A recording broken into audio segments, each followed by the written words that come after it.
우리가 오늘 살펴봐야 할 말씀은요, 영적 삶에 아주 중요한 기도와 말씀에 대한 영적 진리와 원리를 알려주고 있는 그 구절입니다. 어떻게 기도와 말씀이 우리 생활에서 역사되어야 되는지를 알려주고, 만약에 이게 제대로 수행되지 못하면 그것에 대한 심각한 영적 데미지가 있다라는 것을 보여주게 된단 말이죠. 이 문제는 사실 그리스도인으로서 살면서 왜 영적으로 깊은 영성과 하나님과의 그 친밀감을 경험하지 못하는가라는 영적인 그 실제적인 문제에 대한 해답을 얻게 해주는 아주 중요한 본문입니다. 그리스도와 천국과 하나님의 나라와 전능하신 하나님과 거룩한 성령님의 그 밀접한 그 관계성, 역사를 못 느끼게 하는 그 이유가 여기에 있단 말이죠. 많은 그리스도인들이 이 부분을 간과해서 벌어지는 안타까운 현실이 뭐냐면, 이 땅에 천국의 백성이 됐는데, 하나님의 백성이 됐고 하나님의 놀라운 정말 창조자의 그 백성이 되었는데, 그 자녀들이 되었는데, 그 하나님의 창조의 능력과 하나님의 그 놀라운 은혜를 밀접하게 우리 삶 속에서 경험되지 못하는 안타까운 현실이 바로 여기서 나타난단 말이죠. 오늘 우리가 살펴봐야 될 부분은 기도와 말씀이 어떻게 그리스도인의 현실 삶 속에서 영적으로 작용하는지, 그거에 대해서 우리가 같이 알아보려고 합니다. 자, 사무엘이 그랬습니다. 기도를 쉬는 것은 하나님 앞에 죄이다. 기도하지 않으면 죄라고 그래요. 사무엘상 12장 23절 한번 다시 한번 읽어볼까요? 같이 읽겠습니다. 시작. 나는 너희를 위하여 기도하기를 쉬는 죄를 여호와 앞에 결단코 범하지 아니하고 선하고 의로운 길로 너희에게 가르칠 것인즉. 아니, 기도하지 않는 것이 죄인가? 라는 질문에 대부분의 그리스도인들은요, 아닐걸요? 아닌 것 같은데요? 이렇게 대답해요. 기도는 자기가 원해서 해야 되는 거 아니에요? 죄에 대해서 그리고 설명할 거예요. 아마 살인하는 것, 거짓말하는 것, 사기치는 것, 위증하는 것, 탐내는 것, 이걸 죄라고 정의하지 않습니까? 맞아요. 그게 죄라고 정의되어 있죠. 그러면 왜 사무엘은 기도하지 않는 것이 죄라고 정의했을까요? 왜 기도하지 않는 것이 정말 죄일까요? 여러분, 중보자로서의 직무유기라는 면에서 죄예요. 이게 중보자로서. 당시 사무엘은요, 이스라엘 마지막 사사이자 선지자고 또 제사장이었어요. 삼직을 경험했어요. 이스라엘 백성과 하나님 사이의 통로 역할을 하는 아주 중요한 중보자, 미디에이터였어요. 미디에이터. 사무엘은 이스라엘 백성들을 위한 영적 파수꾼이었어요. 그래서 파수꾼이 잠을 자는 것은 개인의 자유가 아니라 공동체에 대한 범죄이듯이, 백성을 대표해 하나님께 나아가야 할 사무엘의 기도를 멈추는 것은 하나님이 부여하신 그 공적인 직무를 버리는 행위가 되는 거예요. 따라서 너희를 위하여 기도하는 것은 그의 선택이 아닌 하나님께서 주신 거룩한 파수꾼의 아주 중요한 역할이었다라는 것이에요. 자, 그러면요, 우리는 어떤 자들인가? 우리를요, 왕 같은 제사장이라고 부릅니다. 사무엘보다 더 뛰었어요. 사무엘은 뭐였죠? 제사장. 그 다음에요, 뭐예요? 선지자, 사사. 우리는요, 그거보다 더 높아요. 왕 같은 제사장이에요. 네. 베드로전서 2장 9절 한번 볼까요? 같이 한번 읽겠습니다. 시작.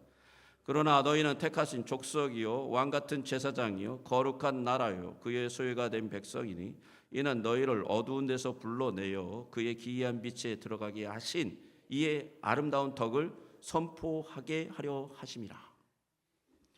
우리가 기도하지 않으면 세상은요, 하나님께 올 수가 없습니다. 우리가 왕 같은 제사장이기 때문에. 믿지 않는 자들은 하나님을 볼 수가 없어요. 왜인가요? 우리가 제사장으로서 부르심을 받았기 때문이에요. 우리에게 복음의 일을 맡기셨습니다. 예수님은 심지어 우리 애들에게, 믿는 자들에게 뭐라 그러냐면 하늘의 문을 열기도 하고 닫기도 하는 열쇠를 주셨다 그래요. 예수 그리스도를 구주로 고백하는 그 모든 사람들은 하늘의 문을 열 수 있고 닫을 수 있는 자라는 것이죠. 우리가 하나님 앞에 나아가 기도하지 않으면 직무유기하는 자들이 되는 것이에요. 요즘은 기도하는 것을 뭐라고 생각하는지 아십니까? 목사다 해야 됩니다. 기도하는 사람들만 하는 것이라고 취해버려요. 그리고 기도하는 것은 목사들의 전유물이고, 그렇기 때문에 기도받아야 돼. 목사한테 머리 뒤밀어요. 그리고 어떤 기도하는 사람이 전유물이에요. 막 능력받은 사람들, 그 사람들이 기도하는 사람들이라고 아주 그냥 딱 정해져 있어요. 이것은 모든 그리스도인의 영광의 의미라고. 기도는 모든 그리스도인의 영광의 의미예요. 만약 구원받고 믿는 자라면 우리는 모든 택하신 왕 같은 제사장들이고 거룩한 나라이고 하나님의 소유된 백성들이에요.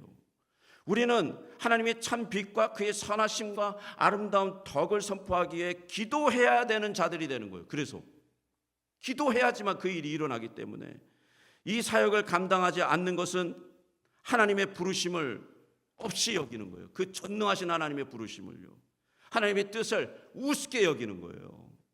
사무엘의 고백과 베드로의 말을 들어보면 기도하지 않는다라는 것은 하나님을 우습게 여기는 것이고 하나님 없어도 괜찮다라는 것이에요. 이것이 어떻게 큰 죄가 아닙니까? 이거 큰 죄죠. 하나님 당신 뭐 얘기해도 난 상관없어요, 이렇게 사는 거거든요. 그거 큰 죄죠. 기도하지 않는 것은요, 하나님의 통치에 대한 거부예요. 사실 기도하지 않는 것은요, 하나님 통치가 이루어져야 되는데 그걸 거부하는 거예요. 사무엘상 12장의 배경을 보면 이스라엘 백성들이 하나님을 왕으로 모시는 대신 인간 왕을 세워달라고 요구한 상태입니다. 이는 하나님에 대한 거역이었죠. 백성들은요 벌써 하나님으로부터 벗어나고 있어요, 마음이. 이웃 나라를 보니까 왕들이 잘 다스리고 있고 잘하고 있단 말이에요.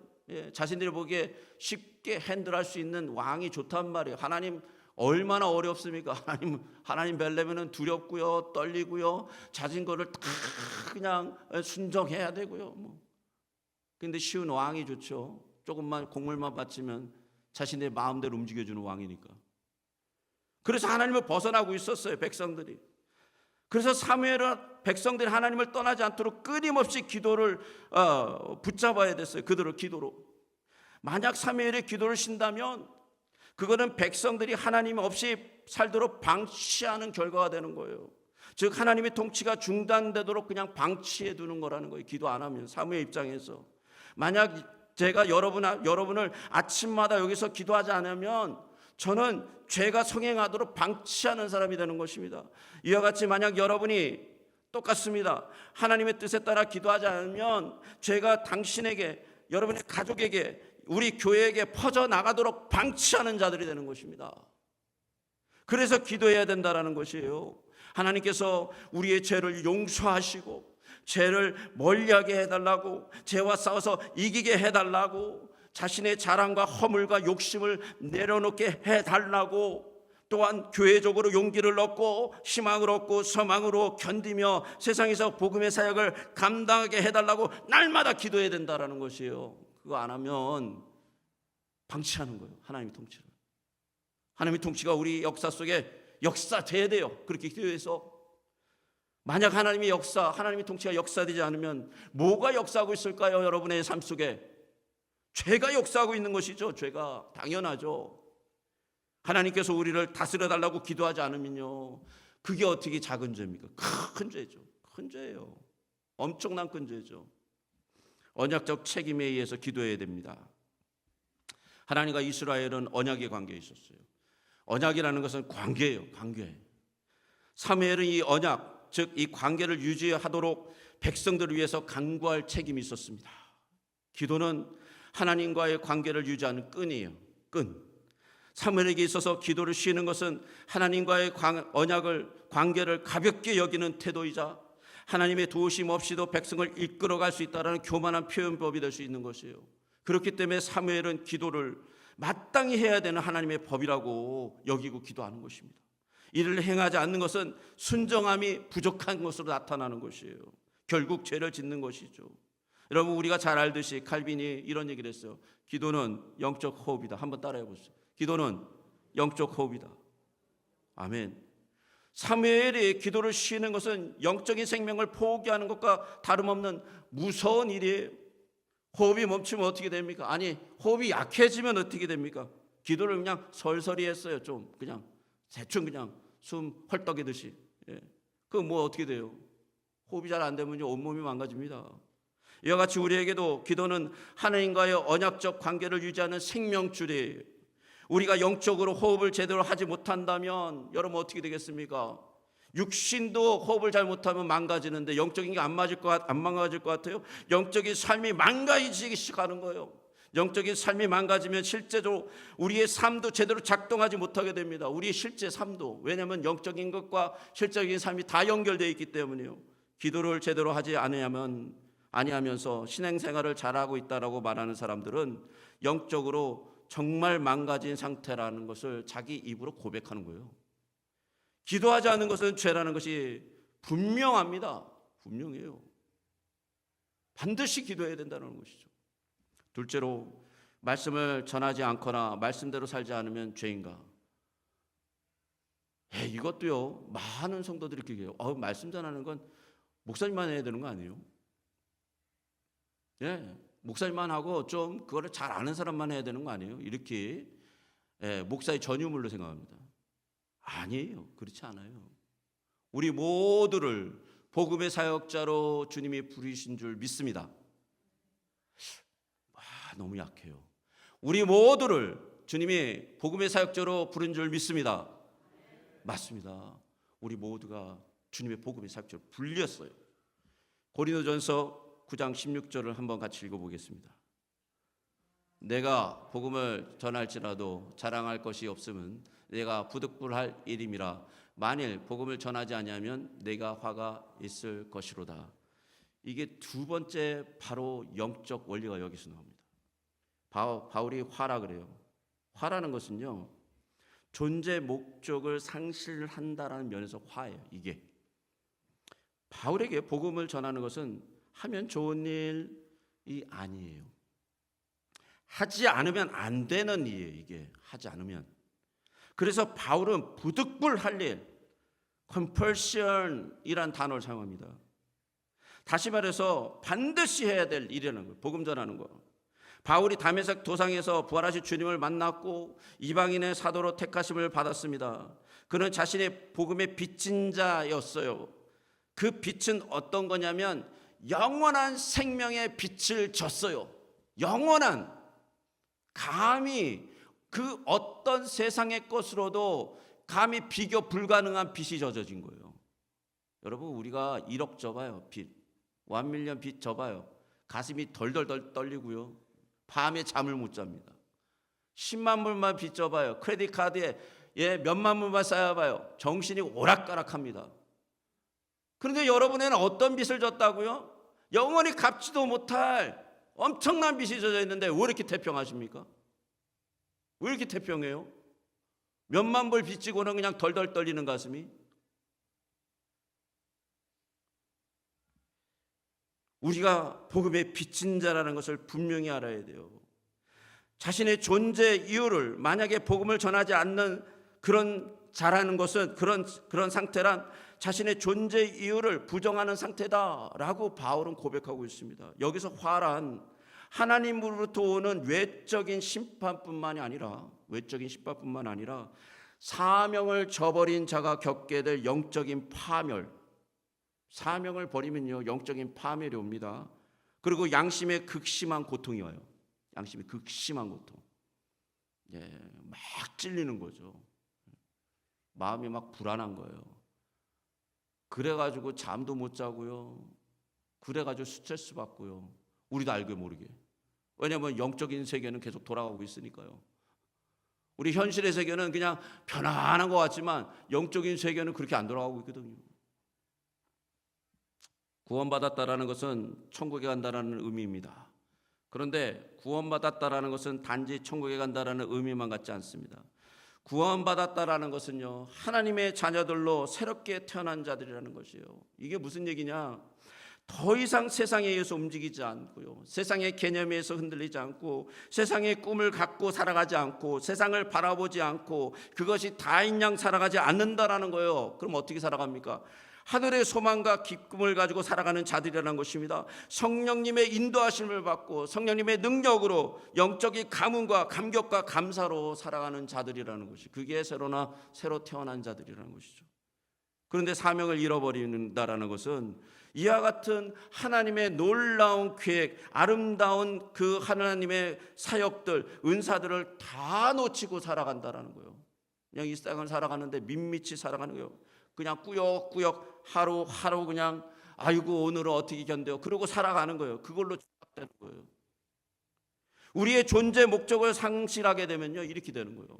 여러분, missing the target이라는 단어가 있어요. missing the target. 이게 헬라어로는 하마르티아라는 건데, 이게 죄예요. missing the target. 하나님께서 계획해 놓으신 그 목적대로 살지 않고 마음대로 살아가려고 하는 그 자체가 죄라는 것이에요. 존재 목적의 상실 면에서 화라는 것이죠. 두 번째, 바울과 그리스도인의 사명은요, 예레미야 불붙는 마음과 연결이 있습니다. 연결되어 있어요. 예레미야서 20장 9절을 같이 한번 읽어볼까요? 같이 읽겠습니다. 시작. 내가 다시는 여호와를 선포하지 아니하면 그의 이름으로 말하지 아니하리라 하면 나의 마음이 불붙는 것 같아서 골수에 사무치니 답답하여 견딜 수 없나이다. 이 바울의 고백과 구약의 예레미야의 이 고백이 완전히 맞닿아 있어요. 두 개가. 예레미야는 복음을 전하다가 조롱과 멸시를 당해서 그래 입을 닫으려고 그랬어요. 저렇게 강팍한 저 인간들을 내가 하나님의 말씀 안 전해야지. 그리고 입을 닫으려고 그랬어요. 그랬더니 하나님의 말씀이 내면에서 불처럼 타오르는 게 견딜 수 없을 만큼. 그래가지고 외적인 그 박해, 외적에 나오는 그 조롱과 내면의 그 강권이 전쟁이 일어나는 거예요. 안에서. 그리스도의 삶 속에서 이런 전쟁이 없다면 잠을 자고 있는 것입니다. 만약 잠을 자지 않고 깨어있다면 이 전쟁이 끊임없이 우리 안에 일어나게 되어 있어요. 끊임없이. 왜인가요? 바울과 예레미야 모두 사역이 힘들어서 그만두고 싶을 때 하나님의 성령님이 그들을 붙잡아, 그래서 거부할 수 없는 은혜를 부어주시기 때문이에요. 거부할 수 없는 은혜가 부어지는 거예요. 즉 화란 이런 거예요. 그 뜨거운 불을 억지로 막 끄려고 하는 거예요. 그때 발생하는 영적인 고통이, 그게 화예요. 여러분, 이것이 하나님의 의지 아닙니까? 그 영적 불을 붙이는 것이 하나님의 의지잖아요. 그런데 그것에 맞서서 나 그거 싫어요 하는 것이 그게 죄가 아닐까요? 큰 죄죠. 큰 죄죠. 하나님이 복음을 전하라는 그 강력한 하나님의 마음과 심장을 줬는데 그거 내 거 아니에요, 나는 남 맘대로 살겠어요 하고 나가는 게 그게 작은 죄입니까? 엄청 큰 죄죠. 하나님의 말씀은 우리가 파수꾼의 사명을 가졌다고 선언하십니다. 바울의 화는요, 에스겔서 3장과 33절에 나오는 파수꾼의 사명과 깊이 또 연결되어 있습니다. 우리 에스겔서 33장 8절 9절 같이 한번 읽어보겠습니다. 시작. 가령 내가 악인에게 이르기를 악인아 너는 반드시 죽으리라 하였다 하자. 내가 그 악인에게 말로 경고하여 그의 길에서 떠나게 하지 아니하면 그 악인은 자기 죄악으로 말미암아 죽으려니와 내가 그의 피를 내 손에서 찾으리라. 그러나 너는 악인에게 경고하여 돌이켜 그 길에서 떠나라고 하되 그가 돌이켜 그의 길에서 떠나지 아니하면 그는 자기 죄악으로 말미암아 죽으려니와 너는 내 생명을 보존하리라. 우리의 복음 전하는 게요, 그냥 복음 전하는 걸로 끝나는 게 아니라 생명이 걸려 있다라고 주님께서 구약을 통해서 말씀하시는 거예요. 같이 살아가고 있는 동네 사람들, 주변에 나와 함께 삶으로 연결되어 있는 사람들, 나와 관계로 엮여 있는 사람들, 그 사람들 직장 동료가 될 수도 있고요, 그냥 지나가다 우연히 하나님께서 연결해 줘서 만날 수 있는 사람들일 수도 있습니다. 그런데 그들의 핏값의 책임이 파수꾼에게 있다라고 하나님께서 선언하시는 거예요. 파수꾼이 적이 오는 것을 보고요, 나팔을 불지 않아서 백성이 만약에 죽으면 그 책임을 파수꾼이 받아야 된다는 거예요. 파수꾼이. 바울은 사도행전 20장 26절에 이렇게 고백해요. 모든 사람의 피해에 대하여 내가 깨끗하다라고 선언합니다. 이는 그가 모든 사람, 만나는 모든 사람들에게 이 파수꾼의 책임을 다했다라는 거예요. 하나님 말씀을 다 전했다라는 거예요. 만나는 사람들마다 예수 그리스도가 당신의 왕이고 당신을 살릴 수 있고 당신의 영혼과 당신의 삶을 바꿀 수 있는 분이라고 분명히 전했다라는 거예요. 이와 같이 우리가 전하지 않는 복음의 피값은 실제로요 현실에서 우리에게 돌아오고 있다는 걸 아십니까?